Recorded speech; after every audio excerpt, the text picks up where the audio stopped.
you're going to get him, you're going to put him in a bad spot.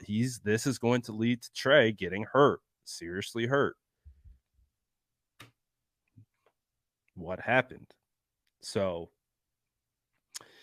again, it's a double-edged sword. I understand why they're running Trey, because I still think Trey was raw in regards to like doing everything. I don't think he was at the level that Purdy was. So I understand why they were choosing to run him, but at the same time, there's a cautionary tale that comes along with it, and unfortunately, it came to fruition week 2. Came to fruition week 2. He didn't even get out of the first half in week 2.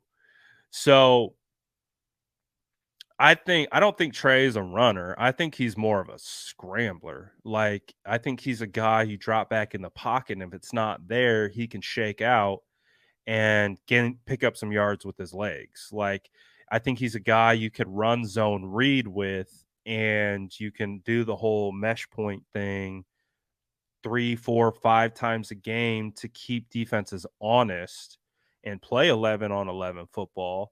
But I think you still got to treat Trey like a quarterback, man. Like, so listen, I do think there were some good plays here in this game against the Texans, but I still felt like even in that kind of bad game against the Bears, you could see some of the progressions that Trey had made from year 1 to year 2.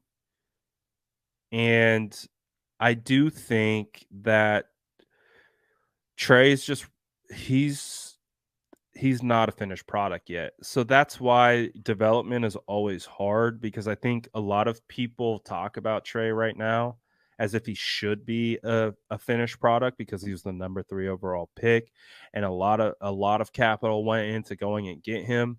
So when you're drafting a guy at number 3, you're expecting a blue chip type guy. But I think what's hard for some fans to rationalize is Trey is just as big of a project as any other guy. I think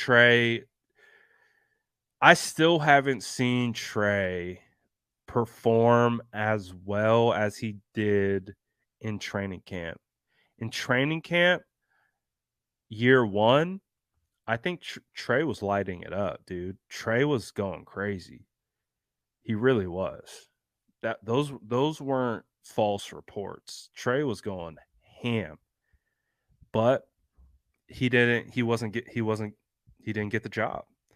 And I think that really kind of hurt his confidence a little bit, because remember, Kyle really was going to run a 2 quarterback system. He really was. I thought it was crazy. It's like I was open, and again, who am I to tell Kyle, who I hold as one of the greatest football minds that this game has to offer? Who am I, right? Like, I recognize that, but it was my personal preference. Like, I thought a 2 quarterback system thing was just not a good idea. And he did it the first drive against Detroit. And Jimmy Garoppolo leads the team all the way down the field, and Trey comes out and throws the first touchdown of the year. And I think that really what we have come to know and how it's been reported is that did not sit well with Jimmy's teammates. It wasn't just, it wasn't just like, oh yeah, we're a team, we scored a touchdown, who cares? No, the team, the locker room in which we talk so much about, and how good it is and how the culture of that locker room really, really is top tier.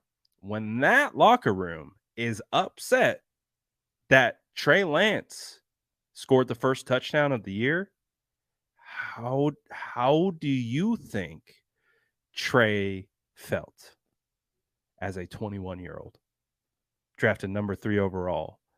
And this locker room of star-studded Pro Bowlers is pissed off that you just scored the first touchdown of the year.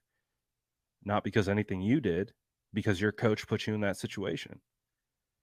That's hard. That's tough.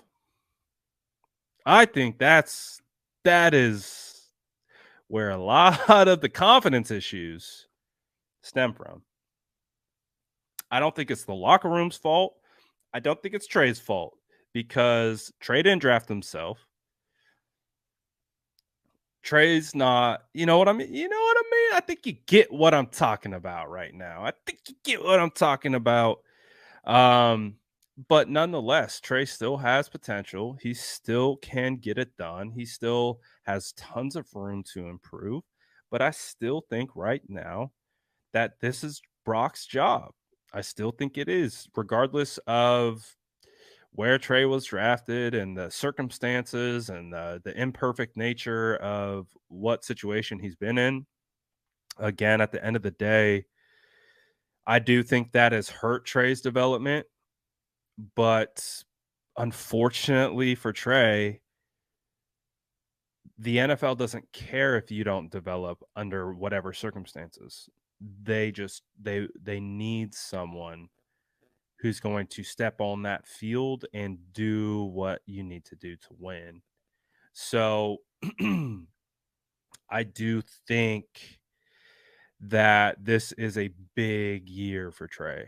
I think it's a big year for Trey.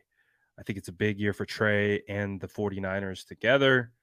Um, again, it's against Trey again. It's Sam. Everyone's saying Sam Darnold is gonna beat Trey. Like the cards. I'm not sure I've seen a deck stacked so much against a player that you sold the farm to get. I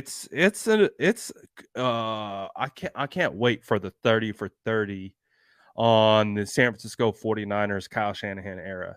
I think oh my gosh, it's going to be phenomenal.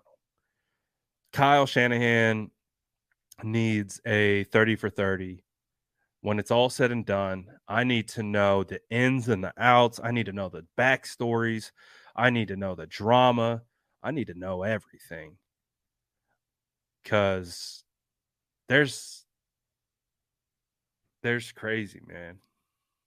It's crazy.